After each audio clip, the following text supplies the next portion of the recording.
Okay, friends, good morning or good afternoon from wherever you are joining us from. We're so excited to see you, and we're so grateful that you chose to spend some time with us. We have an awesome session today.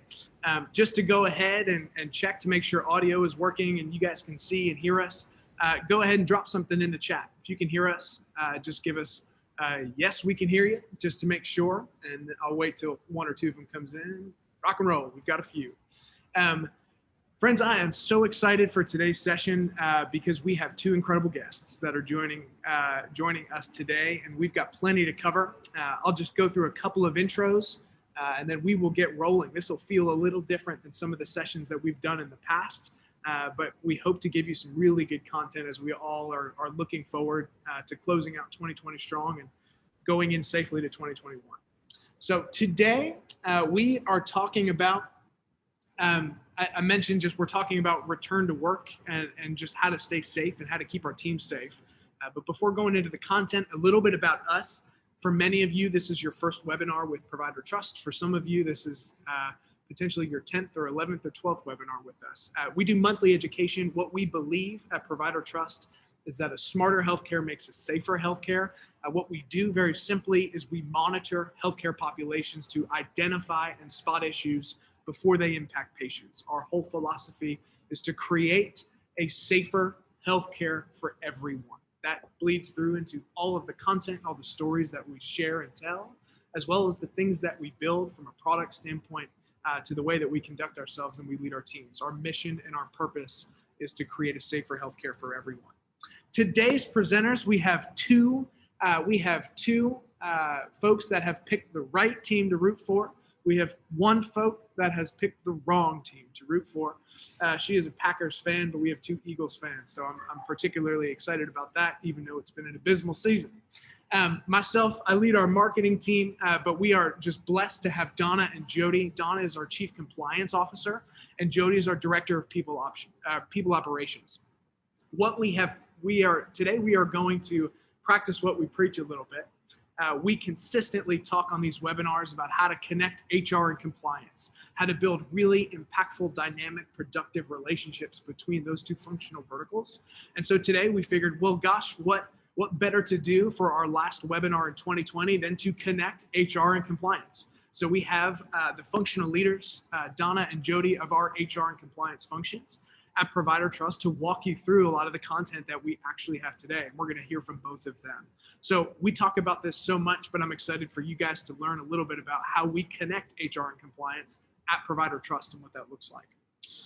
I mentioned our topic earlier today, but it's balancing remote and return to work compliance. Certainly, we are all doing the best we can in 2020, given what has been a tumultuous and wild year, specifically for those folks in healthcare.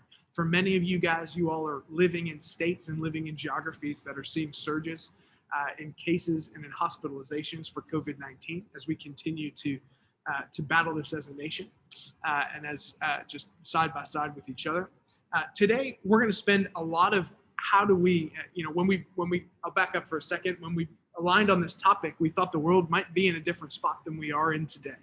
So rather than pretend that we're going to spend 30 minutes purely on return to work compliance, we're going to talk about the reality of which we're operating in today, which for some of you, you're figuring out how to return to office safely. For some of you, you're figuring out how do I continue on in a remote capacity for another 6 to 12 months, depending on where we're at. So we're going to touch on both today, but we're going to try to make this very relevant to the very real issues that you and us are facing today as we all continue to navigate the pandemic. So with that, I will kick us off with a question. Is really to both Jody and to Donna, how have your teams just maintained routine collaboration? Let's just get right into it from an HR and compliance standpoint. What has that actually looked like? If we Provider Trust has been remote since early April. How has that evolved, and how have y'all connected your HR and compliance teams over the course of 2020? And Donna, I'll ask you to go first. Awesome. Thanks, Dave. Excited to be here with all of you. It looks like there aren't any Packer fans out there. A Bears fan I saw, a Patriots fan, and 2 Eagles fans. So I'm feeling a little lonely here in Wisconsin, but I'm going to continue to root for my Packers because my parents live in Green Bay. I've been in Wisconsin a long time. So either say go Badgers or go Packers for me. So when we talk about the challenges of being in this remote work environment and talk about compliance and HR, Jody and I spend a good amount of time together. We really, I think this year better than ever, quite honestly, I think Jody would agree. We have aligned in ways that we hadn't aligned before. The compliance team, what we call our people ops team, our HR, our finance, and our operations team has actually aligned together in one. We all are our own teams, but we've aligned as one larger team, and we meet every other week as a team with shared goals and things that we discuss. And I think it's really improved our communication. It's really put us in a good cadence to share information and identify issues before they become, kind of full-blown issues. And as we're thinking about new creative ideas, we can run it through this group and kind of weigh the pros and cons and look at those challenges and come up with what's the best solution. And so, I love for Jody's perspective, but I think communication is better than ever between compliance and HR. Yeah, certainly. I think on a very tactical level, one of the things that we set out to do early on was create just some new communication norms. As you guys are aware, right? We're spending a lot of time on Zoom, right? We're most of our days, this is the way that we're facilitating our meetings. So just, in a very functional way, we said, here are the, 5 things that we have that we would expect folks to do. So as you see us right now, turn your cameras on, back your camera up so people can see your body language. They can better understand the heart that you're bringing to a conversation. Try as much as you can to get folks on calls early, leave space for, hey, as this meeting wraps up, if anybody has any lingering questions or thoughts, I'm willing to stay on, much like you would see if you're in the office and you're having those shoulder to shoulder interactions. How can we best facilitate those in a virtual and remote setting? So I would say that's really helped us maintain our collaboration, resetting on what communication norms we would expect and hope for our teams. As Donna mentioned, we've created some new meetings out of that, both within operations, compliance, and finance, but we've also looked at our company as a whole and said, what are some of because we're missing those organic interactions in the cafe, what are some other meetings that we can put on folks' calendars for just some light touch check-ins? What we call, one example of this is a morning mixer. I would encourage you guys, as you're thinking about, as Dave mentioned, maybe 6 to 12 more months of this environment, putting together a morning mixer where you mix up different folks within the organization to grab some time together and create some light topics for team members to talk about and keep light and really try to reinvent those water cooler scenarios that we lack in a remote world. Yeah, thanks for sharing. And would echo all of that, not just for HR and compliance, but there's a lot in there that I think is applicable beyond even those 2 functions as well. Let's talk COVID a little bit and how that's impacted the working relationship between HR and compliance too. So when you guys, I know Donna touched on frequency and scope and what the routine cadence looks like, but as we're talking COVID specifically, how has that challenged or enhanced some of the dynamics or some of the ways of working between HR and compliance, and specifically between your 2 teams? So I'll kick this one to Donna first. Thanks, Dave. So we have a COVID team that we created at Provider Trust that Jody facilitates. I'm an active participant in it. We've also added a physician to our COVID team that we bring in. She doesn't sit on all of our committee meetings or our team meetings, but comes in about once every other month and gives us an update. And I think COVID has really challenged us to think differently and think about people's needs. How can we support our families and our parents in a little bit different fashion? Jody and I, as professional women, talk about the impact of women that COVID is having on their careers, and women having to step out of kind of what they see as their future state of their professional growth. And I think the COVID team has done an amazing job of really looking at all of those things and finding bigger and better ways to reach out and to communicate. And we've also acknowledged throughout the course of this that in March when we first started and we were giving feedback to our team members that, okay, in 60 days, we're going to do this, or in 90 days, we're going to do that. And our team was ordering supplies and looking at how we were going to improve the office and how we were going to make it safer for everybody to come back. And that was our central focus. We were so like worried about the health, right, of our team members. And then as this went through it was like, oh my, this isn't about coming back to the office. This is how are we going to support our team in this remote environment? So I think COVID is a challenge, right? I don't think any of us can sit back and say we'd all like to be sitting in our different spaces today. We'd much rather be together in Nashville in our office. But at the same time, I think it has opened our eyes to really the diversity of our team and the needs and acknowledging those needs and finding bigger and better ways to support them. So I think COVID is a challenge, but has brought on great opportunity for us to be better leaders and a better organization. So to Jody, as we are trying to think about how do we empower our teams to be productive and bring their full selves to work and also be empowered as leaders within a remote culture, what are some of the tactical things that we've been able to do or you've been able to do to try to enhance culture or keep a pulse check on culture, and what does that look like to fuel culture in a remote environment? Yeah, that's great. We've been spending a ton of time as a people operations team thinking about this very thing. I think one of my biggest concerns, right, is our team member wellness. How are our team members managing isolation? How are they managing the stress and the anxiety that comes with the uncertainty of we don't have a playbook for this? So things that we've been doing as a people operations team alongside of that COVID task force that Donna mentioned is trying to find ways to keep things light amongst the groups. So just even yesterday, we carved out a day of basically, hey, it's National Bake Bread Day, and it's also National Take a Hike Day. And so we just encouraged our team to get outside, to post pictures to us, let us know where you end up. And quite a few team members in our inter-communication channel that we use via Slack, posted pictures and got outside, and many were baking all throughout the day. But we're looking at those opportunities to strike work-life balance. Ultimately, when you're working from home, it's really easy to finish out the day, have dinner, and log back on at night. And hear me out, to each their own, however you feel satisfaction and engagement in your work, that's great. But one thing that we're just super mindful of is it's really important at Provider Trust to create avenues for space to step away and to recharge. That is one of our values as a value-led organization. We really believe in rest and recharge.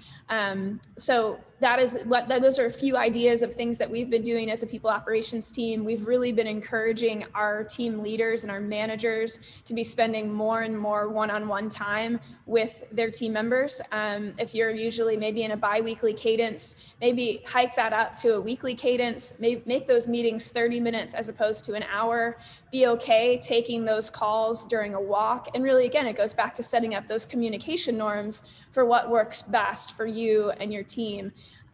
So we're being as agile and creative as we can be. I think those are the two words that I have been clinging to as I've been leading my team, is we have to have an ability to pivot.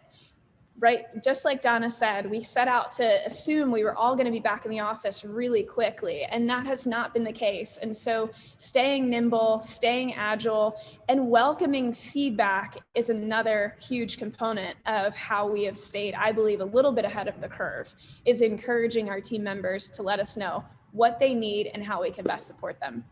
So you mentioned something that I want to dig into a little bit more directly too, Jody, is what mechanisms have you put in place to actually welcome that feedback and measure, right? How do you measure the results of some of this? And to know if, from a culture perspective, how burned out are we, right? So Sure. What are some of the mechanisms that you've put in place to actually make some of the initiatives you've driven measurable, trackable, and improvable over time? Yeah, absolutely. If you've been on some of our webinars in the past, you may have heard me talk a little bit about our weekly pulse. This is a really light touch feedback survey that we put out every week to our Provider Trust team members. And It is just that. We ask our team every week, how are you doing? What is your heartbeat for the week?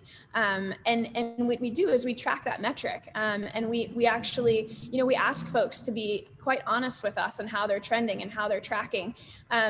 It's an anonymous survey, but it is one where we really hope to capture if you are stuck or you have a roadblock or you've had a tough week, let us know.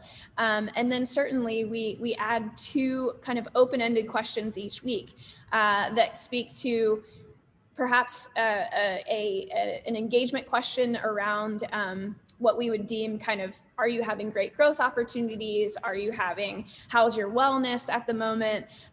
We allow folks to give us just some really open-ended feedback on some of the things that we would deem most important in upholding our culture. So we collect that data every week. We track the metric of that pulse score. And when we see it dip, we take a hard look at what are some of the areas that we know we need to refocus on, and maybe some of the things that we need to stop doing, things that we need to start doing. There's a really easy way to create these.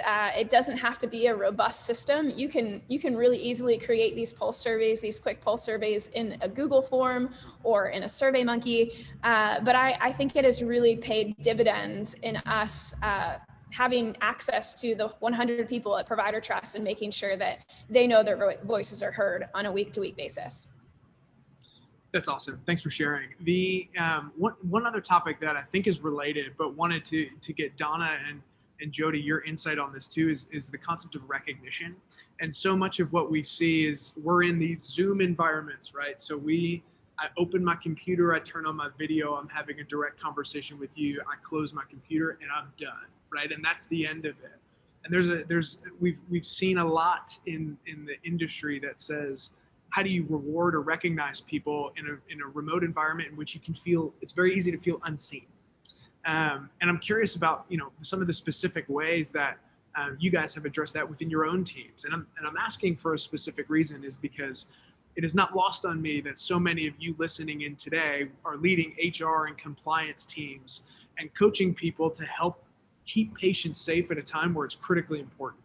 It's the work that you are all doing, listening in, is work that we are all relying on a daily basis, and it's heroic. And I don't want to understate that at all. And so, how do you reward heroes in an environment where it's hard to see them in a remote culture? And so, really, to Donna first is how has that sort of A, changed your viewpoint, or B, how have you tactically done that over the course of trying to lead and keep a team passionately engaged and focused on getting us all through a pandemic? I think that's a great question. And quite honestly, I think it's all about being purposeful. I really believe you have to make a conscious decision that I'm going to take that extra step, something that I might have just said in, like you said, Jody, in the cafe, walking past someone, just, hey, nice job yesterday, or this looked good, or that looked good, right? You don't have that opportunity. So I think for me, Jody mentioned kind of our internal messaging system. We use Slack. And so there's all sorts of channels that we have access to. And as a leader in the organization, I really try to read many of the team channels so that I can hear what's going on. In our Monday leadership team meeting, we have PT praise, right? We talk about the folks that did something special last week. And so for me, I'm really trying to be explicit in putting messages out to whole teams and recognizing the great things that they're doing. Teams that aren't my team, teams that I don't necessarily engage with as routine. And then as far as my own team, we have a new team. Everyone will laugh, but we have our new team, Argus, a team that we put together that's compliance and security and IT, and it's a tough time for that group, right? We are doing all sorts of new projects and we're working long hours, but they're a great group of people. And so being able to each day, even as simple as it is, to say at the end of my meetings, I always say how much I appreciate them. I appreciate you. I appreciate the hard work that you're doing. And I think really it's as simple as being purposeful and mindful and just recognizing that it is a lot harder today to feel that value. And I think as leaders, we owe it to our teams and everyone else's teams to recognize the great work that everyone's doing. Thank you for sharing. And Jody, I'd love to hear your thoughts on the same question. Oh, absolutely. I think one of the things that's really stood out to me is almost this resurgence of the handwritten note. I believe that that goes so far in the world that we're living in today. We talk a lot about our values at Provider Trust. We went ahead and created value postcards early on in the pandemic, and I would encourage you, as your hospital systems and your healthcare systems have these values, maybe get those cards made. And really, the art of a handwritten note can go really far. We're using those to celebrate birthdays and milestones, opening the mailbox and getting a note from your boss, or as Donna mentioned, from somebody else on another team that's really proud of the efforts that you've been putting forth to move the needle forward in a crazy time. I know has really helped lift our spirits. And then too, in our all hands kind of all company meeting, we always take the time at the end to give space and honor those efforts from a month-to-month basis of team members pushing something to the finish line. Excited, actually, tomorrow we have our all company meeting where we're going to really be doing our part to get recognition across the whole company, known and seen and heard, and really not letting anybody hide where there's just a ton of great efforts being had. So those are a couple ways that we've tried to go the extra mile and letting our teammates know we're proud of them, we're for them, and excited to see the continued growth despite crazy times. Absolutely. And I think one of the things that I'll offer as the non-expert on the panel is how little changes in language can go a long way. And so one of the things that Jody hasn't mentioned, but is something that she's driven, is the very small change in language of calling our monthly all company meetings. We call them all company celebrations, right? And it's such an opportunity, and language makes such a difference, right? When you call it a celebration, people look forward to it knowing that we're going to be celebrating either them or their teammates. And it changes culture, and little things like that go a long way to actually emphasizing the type of team that you lead, the type of organization that you are a part of, or the type of individual that you want to be as a contributor as well. And I think that just what are the little things that you can do to make a massive change today? And there are a lot of them, and they're ones that we continue to hear as well. Donna posted this in the chat, but absolutely would welcome if you've got ideas on some of the things that you have worked and you're willing to share. We'll read off some of the ones that you've chatted in, but would love if you're on the session today, we'll just anonymize them and send them out as recommendations to everyone else as well. So if you've got some good ideas, please share. This is not an environment in which we want to be the only people leading. We want just to inspire you guys to lead each other as well. So feel free to drop them in the chat and we'll read some as they come in. Let's talk about compliance, right? So much of this is there are certainly cultural and organizational challenges associated with going remote. There are also compliance and security challenges as well. And I know that we're all wrestling with them to various degrees, but shifting gears a bit, and we're talking about compliance, right? How has our approach to handling sensitive data changed? And so much of you guys, several of you on the phone are clients, right? And so as it relates to keeping your data safe and your people safe and protected, that's something that we do not take lightly at all. And as we've gone into a remote environment, making sure that continues to be our highest priority is paramount. And so, to Donna first, how has that changed as we've gone to a remote setting? What are some of the things that you and your team have had to work on or drive? Yeah, Dave, I think it's a great question. And it certainly is a new day, right? We were very lucky at Provider Trust. Everyone in our organization already had laptops. So we weren't in a situation of trying to figure out how to get technology home. We already had that technology, but really looking at education and awareness and what tools do we have, right? We had a VPN, but not everyone used the VPN because people didn't need to work remote, right? They worked in the office. So educating people on how VPN works and making sure that we had the right VPN in place. We do just nonstop education related to phishing attacks, and we're seeing more and more and more of that. And really making sure that our clients are clear and that our information is whitelisted. So when they're getting communications from us, none of their team members are worried that these are potential hackers or phishing types of emails coming from our Provider Trust account. Really just, we've hired a third party to come in and do a complete analysis of our infrastructure from a security perspective, really looking at our environment to make sure it is absolutely the most secure that it can possibly be. So I think communication and education is where it all begins. Really thinking about your laptop is now in your home. You're sitting in an environment that maybe is in your kitchen or your living room, and your children are home, and listening to the things that you're talking about. So just the kind of the basics of 101 of where am I, what's on my laptop, how am I using my laptop? It is a business device. It's not a personal device. So making sure that folks aren't using it to, to add different applications that would add risk into our organization. But I think the key at this point is just ongoing education and reminders, and then the infrastructure controls that our team is working on behind the scenes, making sure that there aren't any possible places where we can have any sort of breach. And again, using that third party is just, I think, probably wasn't necessary, but something that gives all of us extra peace of mind. That's super helpful and insightful. And along those lines as well, this is not we've done many webinars and sessions on some of the things that some of the actual nature of the work that we do for healthcare organizations on license monitoring and exclusion monitoring and some of the things like that.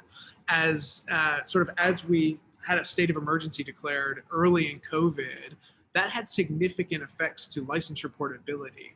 And so as it relates to staying compliant and keeping people safe, Donna, I'd love for you just to say, what are some of the things you work so directly in a compliance capacity with many of the nation's largest acute and post-acute systems? As we are now seeing the downstream sort of 6 to 9 months down the road effects of licensure portability, what are some of the things that you are directly seeing now as organizations either some of the challenges that are still existing, or two, some of the best practices you're hearing from HR and compliance counterparts across the country? Yeah, great question. There's no doubt that staffing is a number one priority for compliance and HR professionals, right? And as we continue down this path, we're starting to see greater and greater staffing shortages. And when we have staffing shortages, we have a tendency of perhaps being a little too lenient in bringing on new folks into our environment, whether it's agency staff, or it's retired staff, or it's staff coming from our licensed professionals coming from other states that are just helping us out. That urgency that the facility, the hospital, the nursing home, whatever it might be, is feeling to get a nurse on the floor sometimes leads to shortcuts in hiring practices or screening of licenses. So from a compliance and HR perspective, it's really looking at that and saying, what's best? Is it best for me to put the control at the facility level so that they can make decisions faster and get people on the floor faster? Or is it better to take that responsibility if you're a larger organization at the corporate level, so that we know for sure that all the boxes are checked and that we've really looked at this person so no one slides through? That's a really big push me, pull me, a really big challenge for organizations to look at. And I think it's up to compliance and HR to work together to monitor what's working, what's not working. Is it working in one region but not in another region? And how can we best support that? It's not going away. We know that there's going to be continued staffing shortages in our healthcare space. So the license portability is great. It's given us a little bit of room to breathe. It's extended expiration dates of licenses. It's allowed telehealth. It's allowed people to work cross borders. But that doesn't mean that bad actors aren't still trying to get back into the environment. And as we talk about, right, safer healthcare, we have to make sure that the people that are caring for our patients are appropriately licensed. So best practice, quite honestly, is oversight and monitoring from compliance and HR, and really having those conversations to see what's going to work best.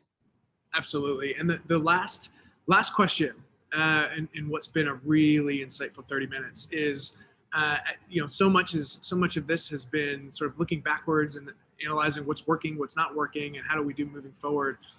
Asking you two to both look into the future a second and say, from an HR and compliance perspective, what are the things to keep in mind when thinking about whenever that date comes for every organization? What does the future of work look like? What does returning to work safely look like? And I know that some of us are closer to that date than others, but for all of us are thinking about it. And so for all of us thinking about it, just looking into the future a little bit, what does that look like? And so Jody, to you first.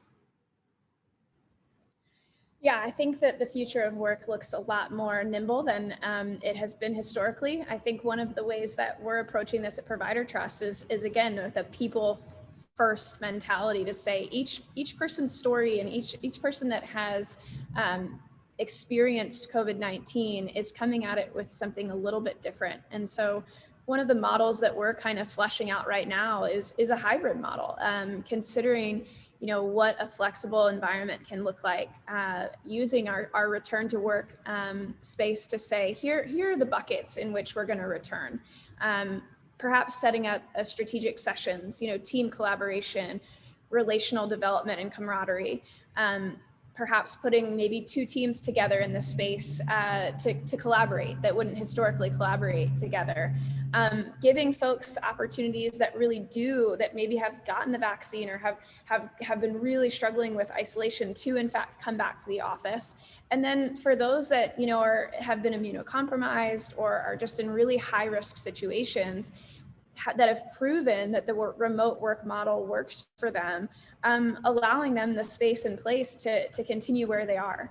I think those are some really critical components of how we look at the future of work. And we say, if we're going to be a people first organization, and if our greatest asset are our people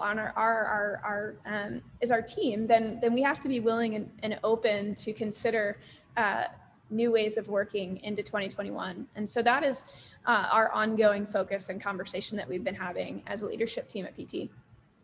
Thanks so much for that. And then Donna, I'll allow you to answer as well from a compliance perspective, right? What's the future of work as it relates to compliance and the regulatory environment that seems to be ever changing?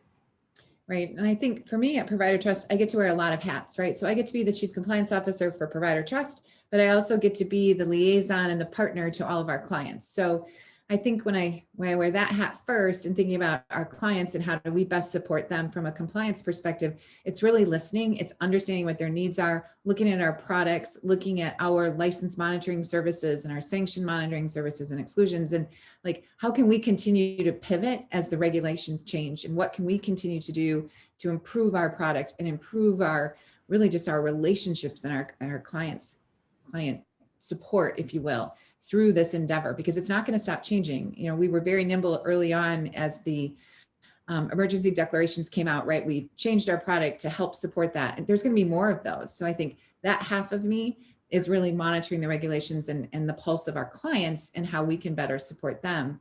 And I think internally, it's really being, I hope, a good leader on our leadership team and providing insights as to how our clients are feeling, and then supporting our compliance and security team in really making sure, as ransomware continues to just flourish in our environment, and we continue to have, devices that are all over the country as we're working in a remote environment, making sure that we have all the security controls in place and continuing to have our audit processes and our policies followed as well. So kind of 2 hats and I think 2 opportunities as we look to continue to live in a secure, compliant environment. Awesome. Thank you for sharing. I'll close this out real fast. First and foremost, extending just a huge thank you to Jody and to Donna for connecting HR and compliance here on the phone. This is something that won't be the last time that we do this. This is something that we so believe in at Provider Trust, that if you have your HR and compliance functions working well together, what you can achieve for your business and for your organization is limitless. And so for us, you'll see a lot more from these folks, and you'll see a lot more from their teams as we continue to connect compliance HR at Provider Trust and then bring that knowledge and share it with you all. As we close out for today, a couple of quick things. One is this is good for CEUs. You will get an email with the recording, with the slides, and with the CEU credits shortly. Be on the lookout from our marketing team at Matt Gaba, who sends you all our communications. A couple of things is this is our last webinar for 2020, but we do have January, February, and March 2021 webinars already planned and live on our website. So if you want to get an early jump on your CEUs, now's the time. Just head to providertrust.com and go to webinars. For those that haven't been to our website before, It's on the resources drop down. You just click webinars and there it is. If you're looking for content and ways to educate, we're publishing quite a bit as well. We have special for you guys. We have created a 5 things to include in your 2021 business plan to connect HR and compliance. You will be sent that after this webinar as well. And if you miss it, it'll also live on in our resource library on our website as well. That's it. Just one more thank you, because this is the last time we'll see you at a webinar. Be safe and be well as we go into these holiday seasons.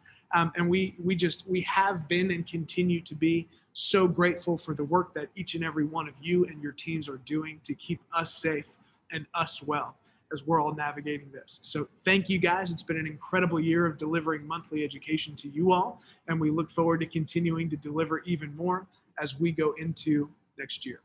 So with that, my friends, enjoy the rest of your Wednesday, and we will see you shortly.